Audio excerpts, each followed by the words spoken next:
Kita sebutlah, minta maaf, kedai Aceh kita kata. Kita pergi beli, kalau dia berniaga dengan baik, itu masalah undang-undang itu soal lain juga. Tapi masalahnya kita beli. Sebab apa? Orang nak berniaga. Orang Indianya kedai, tak ada masalah. Kita tak ada masalah hal tersebut. Tetapi yang nenek moyang kita perjuangkan dulu apa dia? Apabila agama yang mereka sayang ini, mereka kasihi ini telah diusik. Sebab itulah, sampailah ke British putus asa sebenarnya soal agama ni. Portugis buat, tak mampu mereka buat. Mereka hanya dapat dakwah pedagang-pedagang asing. Mereka hanya dapat dakwah orang-orang yang luar yang datang ke tanah Melayu. Orang Islam ketika itu tak tergerak sikit pun. Samalah sampai ke Belanda pun sama juga, tak bergerak sikit pun. Tetapi sampai ke British, mereka tahu tak boleh makan macam ni. Dan mereka juga halang sebenarnya asalnya. Lepas mereka dah dakwah, mereka buat banyak-banyak gereja dan sekolah. Kemudian mereka halang orang-orang mereka untuk buat dakwah Kristian di tanah Melayu. Walaupun sebahagian mereka marahlah, pendeta-pendeta mereka marahlah. Sebab apa, inilah peluang untuk kita nak dakwah. Tapi Allah jaga. Ni siapa, kita pernah minta ke? Pernah minta ke doa, ya Allah lahirkan aku dalam Islam? Mana pernah. Tapi tahu-tahu kita lahir, kita berada di sebuah negara yang nenek moyang kita, ayah kita kenal agama ini. Mereka nyanyikan kepada kita apa dia? Dulu awal-awal kelas kita di sini pun kita cakap, buai laju-laju sampai cucuk atap. Belum tumbuh gigi, dah pandai baca kitab. Orang dulu sebut kalau kitab tu maksudnya apa kitab? Kitab tu mesti buku-buku agama. Kitab tu mesti Al-Quran. Betapa hebatnya didikan dan asuhan nenek moyang kita, belum tumbuh gigi dah pandai baca kitab. Kita sebagian kita mungkin ada juga yang dah luruh giginya ke. Kalau belum tumbuh gigi dah pandai baca kitab, dah tumbuh gigi, pandai apa agak-agak? Mesti faham kitab ni, Al-Quran ni. Sebab sebelum tadika, mestilah kita mengeja kan. Kalau tadika, kita masuk sekolah dulu, kita buat apa? Cikgu perkenalkan A for ayam, A, B, eba, B, H, abah contoh. So itu mengeja, boleh membaca masa tadika. Masuk sekolah rendah, cikgu ajar apa? Ada subjek bahasa Melayu, pemahaman. Betul kan? Jadi kalaulah dulu, asuhan dulu, belum tumbuh gigi dah pandai membaca, pandai mengeja, dah tumbuh gigi sepatutnya apa? Mesti pandai kitab Allah. Sebab tu terbukti. Sebabkan mereka faham Al-Quran inilah, kita nampak. Mereka menulis, padahal sebelum itu dah ada tulisan Melayu yang lama. Tulisan Melayu yang lama. Tapi mereka menukar kepada, tulisan dipanggil hari ini tulisan Jawi kan? Dan apa kaitan Jawi dengan bahasa Arab? Ke tak ada persamaan? Sudah tentu ada persamaan. Tulisan Jawi itu memang adalah daripada tulisan Arab yang ditambah beberapa huruf yang lain yang sesuai dengan bahasa kita. Dan Jawi itu sangat dekat dengan Arab, dan bahasa Arab ialah bahasa Al-Quran. Dalam bahasa kita sekalipun, berapa ribu perkataan yang kita pinjam daripada bahasa Arab. Hatta negeri kita, Perak, Darul Ridwan, kita jumpa dalam Quran perkataan Ridwan. Jadi bukankah itu nak memudahkan kita memahami Al-Quran? Siapa yang telah melakukan usaha ini? Nenek moyang kita dahulu. Sebelum nenek moyang kita siapa? Itu yang kita mulakan tadi. Dua generasi ini. Yang terbaik di kalangan manusia tadi dalam sejarah, sebenarnya yang patut kita contohi adalah yang dua teratas ini.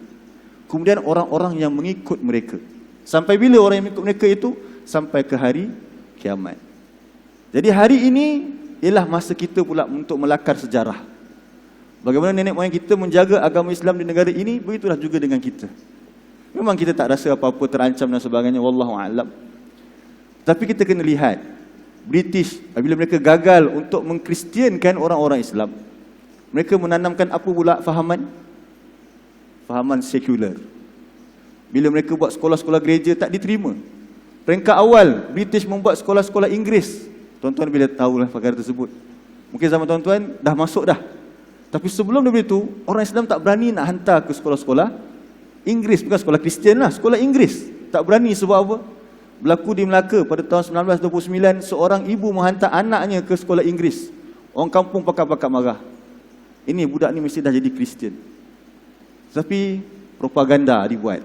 Itu penting propaganda ni. Hari-hari kena sebut. Sebab tu kita kena hari-hari sebut tentang Quran, cerita tentang agama kita yang murni ini. Supaya apa? Tertanam. Jadi propaganda dilakukan demi propaganda. Akhirnya masyarakat Melayu boleh terima sekolah Inggeris. Tetapi mereka tahu Kenapa mereka boleh terima? Sebab mereka dah nampak kami tak akan terjejas agama kami. Tapi kita kena ingat, agendanya tetap satu. Nak menjauhkan juga seorang itu daripada Al-Quran. Akhirnya hari ini manusia meninggalkan bahasa mereka yang sebenar. Islam belajar Al-Quran. Islam ada bukunya iaitu Al-Quran. Al-Quran adalah dalam bahasa Arab. Jadi bahasa Arab bukan lagi bahasa kaum Arab. Bahasa Arab ialah bahasa kaum Muslimin. Bahasa Arab ialah kaum Muslimin. Dan kita pun sebut apa dia? Bahasa bahasa jiwa bangsa. Apa maksud bahasa jiwa bangsa? Apa maksud bahasa jiwa bangsa? Kita boleh tengok di satu tempat, macam dulu kita kata sejarah awal pada tahun pemerintahan Kesultanan Melaka. Di pelabuhan Melaka, di sekitar Asia Tenggara ni, mereka kena belajar bahasa Melayu sebagai bahasa lingua franca. Kerana apa? Itu membuktikan bangsa tersebut hebat. Bila orang belajar bahasa dia, maksudnya bangsa tersebut hebat. Sebagaimana ketika itu di Eropah, bahasa Latin lah. Bahasa Latin sebagai bahasa lingua franca mereka. Tetapi sebenarnya, kalau kita lihat lebih awal lagi, pada zaman Rasulullah, ketika Rasulullah berdakwah, orang Islam ketika itu majoritinya orang-orang Arab. Di Madinah dan juga di Mekah dan sekitar semenanjung Arab.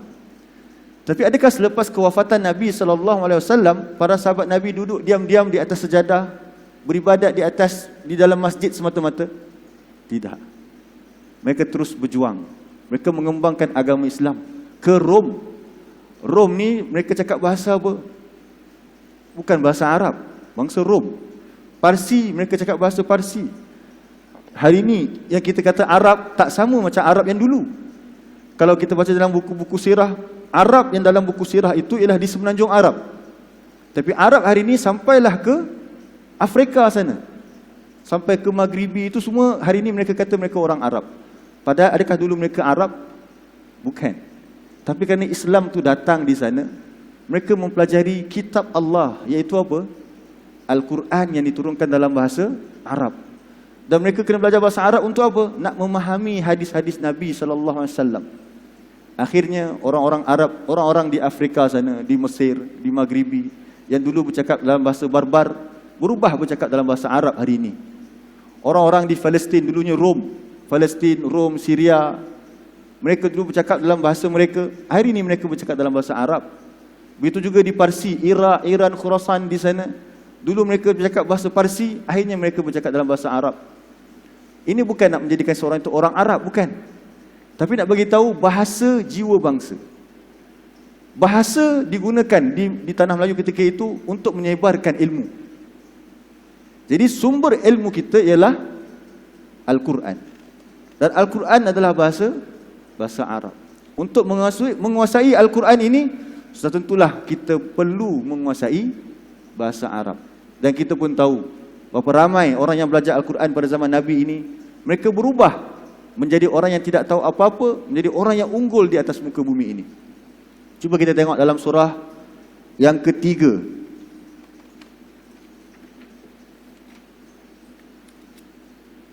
Ayat 103.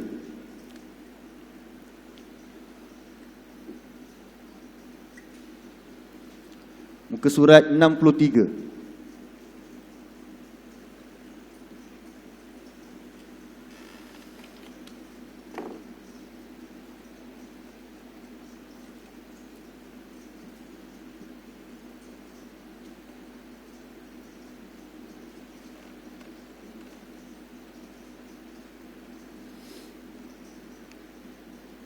Surah 3 ayat 103. Muka surat 63.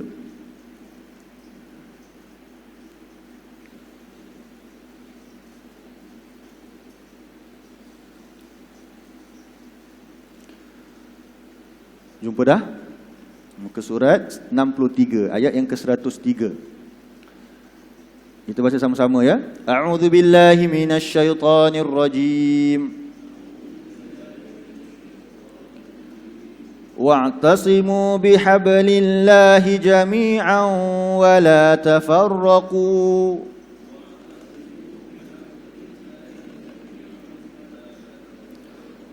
واذكروا نعمة الله عليكم إذ كنتم أعداء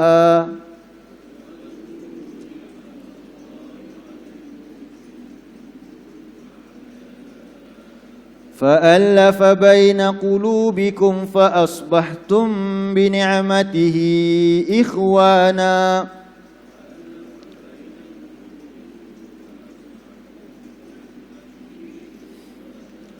وكنتم على شفا حفرة من النار فأنقذكم منها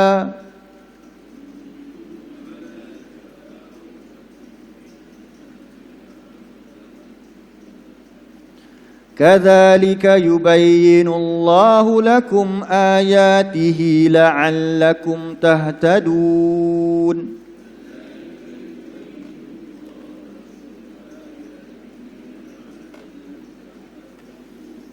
Jadi ayat ini telah dibaca 1400 tahun dahulu. Telah dibaca, difahami dan diikut oleh golongan Ansar dan Muhajirin. Apa kata Allah kepada mereka ketika ayat ini turun? Wa'tasimu bihablillahi jami'a. Berpegang teguhlah kamu dengan tali Allah. Apa itu hablullah? Itulah dia Al-Quran.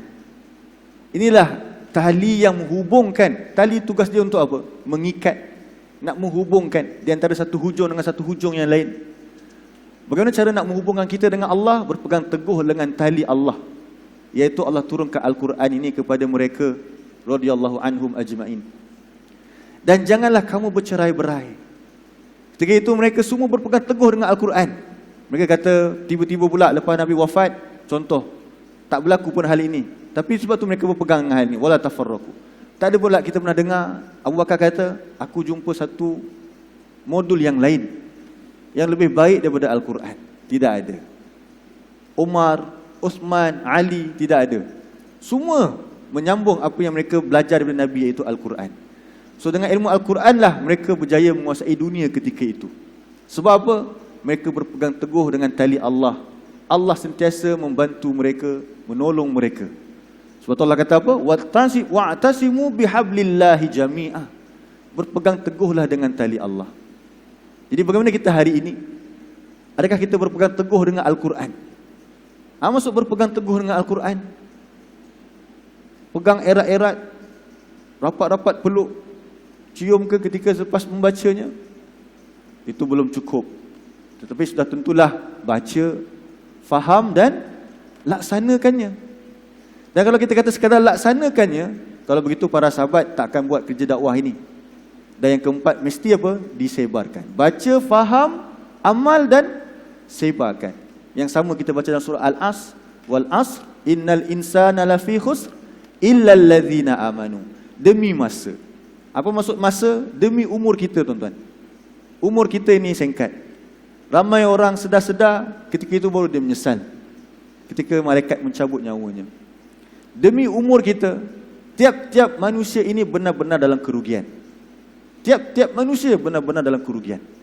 Illal ladzina amanu, kecuali orang-orang yang beriman, iaitu berpegang teguh dengan Al-Quran ini. Kemudian wa amilus solihat, selepas berpegang teguh dengan Al-Quran, mereka beramal dengan amal yang soleh seperti yang Nabi mereka tunjukkan. Lepas dah beramal, cukup ke sekadar itu? Wa tawasau bil haq, mereka berpesan-pesan kepada yang al-haq ini. Maksudnya kita ada kerja lain, iaitu apa dia?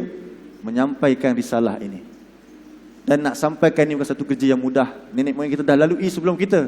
Wa tawasau bis sabr, berpesan-pesan dengan sabar. Kalau mereka tak sabar, mereka dah boleh pilih agama lain. Sebab macam-macam dah yang mereka terima, ancaman, macam-macam dah mereka punya apa, tawar-menawar daripada penjajah ini. Tapi mereka sabar dengan agama ini. Mereka ingat janji Allah syurga. Hari ini kita masih lagi beragama Islam, alhamdulillah.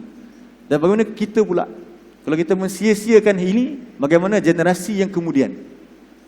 Sebab tu saya ingat lagi 2 tahun yang lepas, tahun lepas saya dah sebut, dia jadi setahun lepas, ini dah 2 tahun yang lepas, mimbar di Perak kita ni lah, masa tu saya dengar di Masjid Meru, khatib sebut tentang agama Islam hari ini ialah agama yang dipenjara di dalam masjid. Dalam khutbah kata begitu. Maksudnya apa? Soal agama ini adalah amalan-amalan ritual semata-mata. Tapi berbeza pada zaman dulu. Ketika Islam berjaya mengembangkan agamanya di Melaka, tapi digunakan Islam itu sebagai apa? Bukan ritual semata-mata. Bukannya nak kahwin baru nikah, pakai akad nikah, dapat anak buat akikah. Tetapi sehinggalah sampai kepada apa? Pemerintahan mereka di Melaka tersebut. Jadi Allah perintahkan kepada kita apa dia? Berpegang teguh dengan tali Allah. Lepas tu tengok macam mana Allah cerita balik nikmat-nikmat. Wadhkuru ni'matallahi alaikum. Ingatlah nikmat Allah ke atas kamu. Walaupun ayat ni turun kepada para sahabat Nabi, sama juga. Al-ibrah bi umumil lafzi la bi khususis sabab. Pengajaran itu diambil dengan keumuman lafaz, bukannya secara khusus. Oh, ayat ini cerita tentang para sahabat Nabi, bukan untuk kami. Tak, ayat ini turun juga untuk kita. Jadi kata Allah apa dia? Wadhkuru ni'matallahi alaikum. Ingatlah nikmat Allah ke atas kamu. Jadi kalau kita lupa nikmat, itu macam apa kalau orang Melayu punya cerita, macam si tanggang, dia lupa mak dia siapa, akhirnya dia lupa diri kan. Wadhkuru ni'matallahi alaikum idh kuntum a'da'a. Ingatlah akan nikmat-nikmat Allah ke atas kamu ketika kamu dahulunya saling bermusuh-musuhan.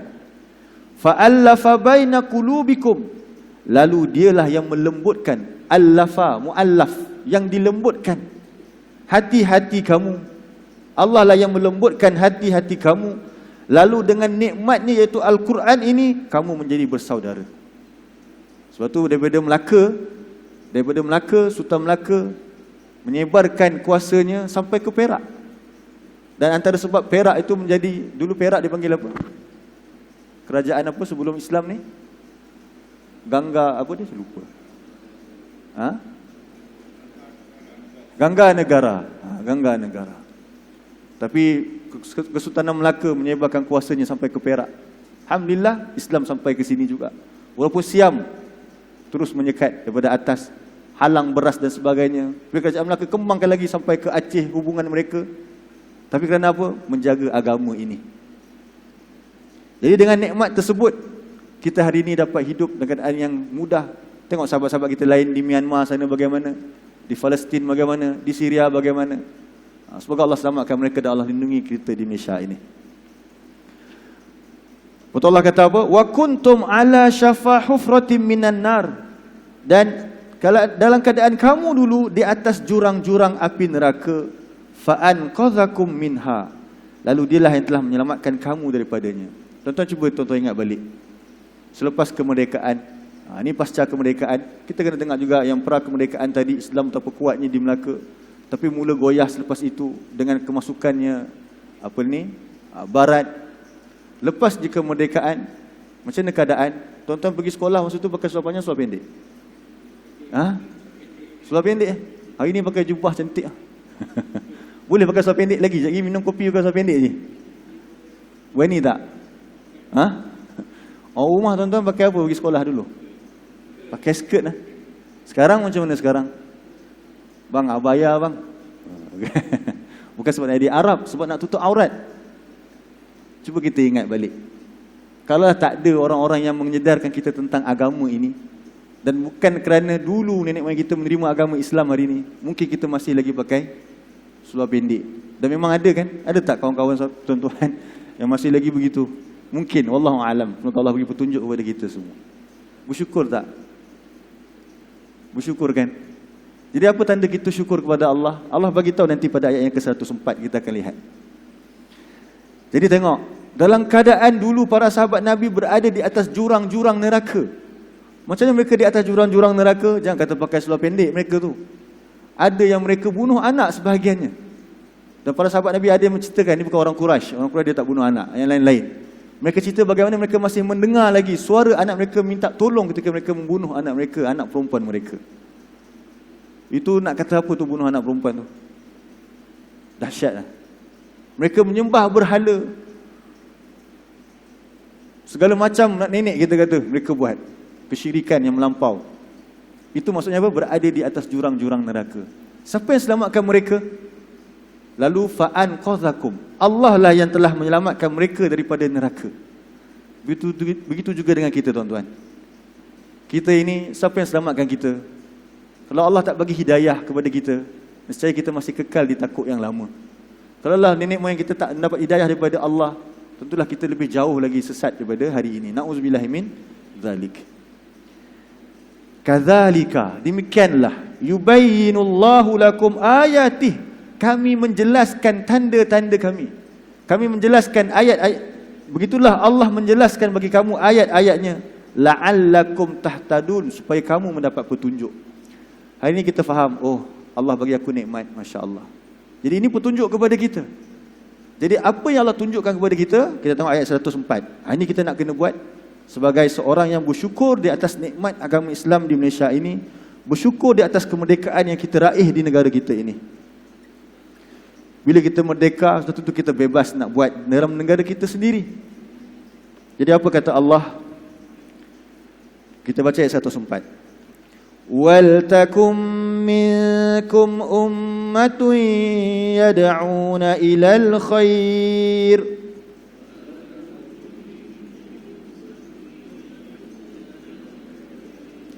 wa ya'muruna bil ma'rufi wa yanhauna 'anil munkar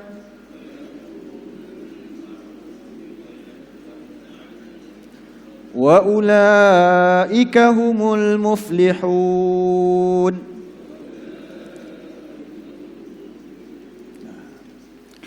Dan hendaklah kamu menjadi satu umat yad'una ilal khair. Ini kerja kita yang pertama, apa dia? Yad'una ilal khair.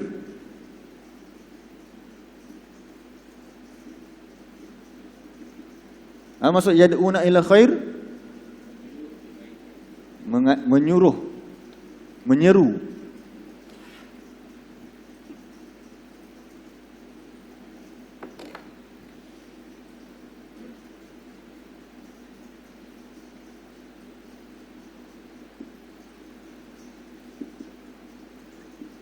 Apa maksud menyeru kepada kebaikan?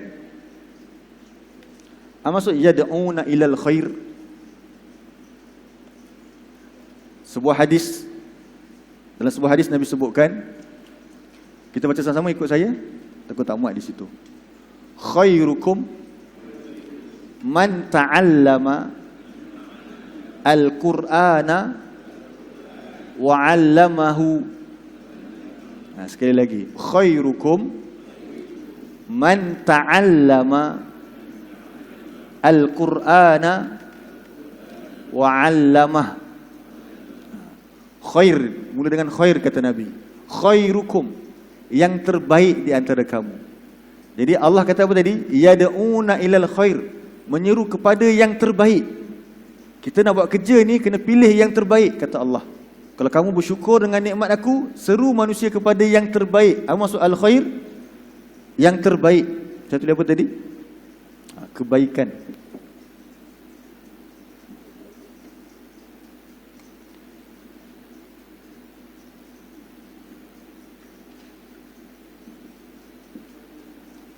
Jadi Nabi sebutkan, nak jadi yang terbaik bagaimana? Khairukum man ta'allamal Qur'ana wa 'allamahu. Yang terbaik di kalangan kamu ialah orang yang belajar Al-Quran dan mengajarkannya. Jadi apa kesimpulan maksud yad'una ilal khair, mengajak manusia kepada yang terbaik? Macam mana nak membentuk masyarakat yang terbaik? Ada dua proses, belajar dan mengajarkan Al-Quran. Itu yang berlaku pada zaman sejarah awal kita di tanah Melayu ini. Jadi hari ini kita kena sambung semula. Belajar Al-Quran, kita kena teruskan dan mengajarkannya. Yang hari ini, tahun ini, slogan ataupun tema hijrah kita apa dia? Umat Rabbani. Umat Rabbani. Tuan-tuan balik nanti tengok apa maksud Rabbani dalam Al-Quran. Itulah maksudnya generasi terbaik. Rabbani boleh tengok dalam surah 3 ayat 79. Nanti tengok kat rumah. Kita nak fokus pada ayat ni dahulu. Saya bagi tahu golongan Rabbani dalam Quran yang Allah sebut ialah sama seperti hadis yang Nabi sebutkan, iaitu mereka mengajarkan Alkitab dan sentiasa mempelajarinya. Baik, jadi apa kerja kita yang pertama kalau kita bersyukur atas nikmat Allah, atas nikmat Islam, atas nikmat kemerdekaan ini? Hendaklah kamu menjadi umat yang mengajak kepada kebaikan, mengajak kepada yang terbaik, iaitu mengajak kepada apa? Al-Quran. Yang terbaik di sini ialah Al-Quran. Sebab Nabi yang sabdakan, khairukum man ta'allamal Qur'ana wa 'allamah. Jadi apa maksud nak belajar Al-Quran? Macam kita sebut tadi, belajar biar sampai faham. Kalau tuan-tuan faham apa kita bincang hari ini, sampaikan pula kepada kaum keluarga kita tentang ayat-ayat Al-Quran ini. Nabi bersabda, ballighu anni walau ayah. Sampaikan daripadaku walaupun satu ayat. Sampaikan tentang nikmat Allah. Ayat 103 ni Allah cerita tentang nikmat kita. Dulu kita berada di atas jurang-jurang neraka. Dulu nak pergi masjid pun tak jejak-jejak. Bukan semua orang lah, tapi mungkin ada sebahagian. Nak pakai jubah jauh sekali malu, nak pakai lebay malu. Tapi sebabkan Allah bagi peluang kita untuk belajar, Allah jemput kita ke rumah Allah, keyakinan tu ada. Akhirnya hari ini kita rasa kita nak belajar Al-Quran sungguh-sungguh. Tapi jangan lupa, satu lagi perkara yang kita kena buat ialah mengajarkannya. Yang kedua apa dia? Tengok, yad'una ilal khair wa ya'muruna bil ma'ruf. Yang kedua ialah menyuruh kepada yang ma'ruf.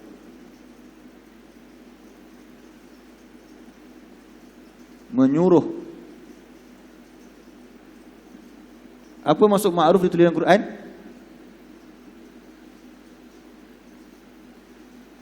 Apa yang kita faham dengan ma'ruf? Perkara-perkara baik kita katakan ma'ruf. Jadi dalam kehidupan kita ni, apakah perkara yang paling baik sekali yang patut kita ajak manusia dan pelihara manusia untuk jaganya? Kutip sampah di jalan bagus tak? Bagus. Tapi ada tak lagi besar daripada itu? Ada. Apa dia? Yang Nabi sebut sebagai tauhid. Itulah kebaikan paling besar yang perlu kita jaga. Termasuklah tadi kutip sampah dan sebagainya. Tetapi kalau kita jaga yang paling besar ini, pasti yang kecil akan termasuk sekali. Jadi apa maksud mengajak manusia kepada yang ma'ruf? Menyuruh manusia kepada yang ma'ruf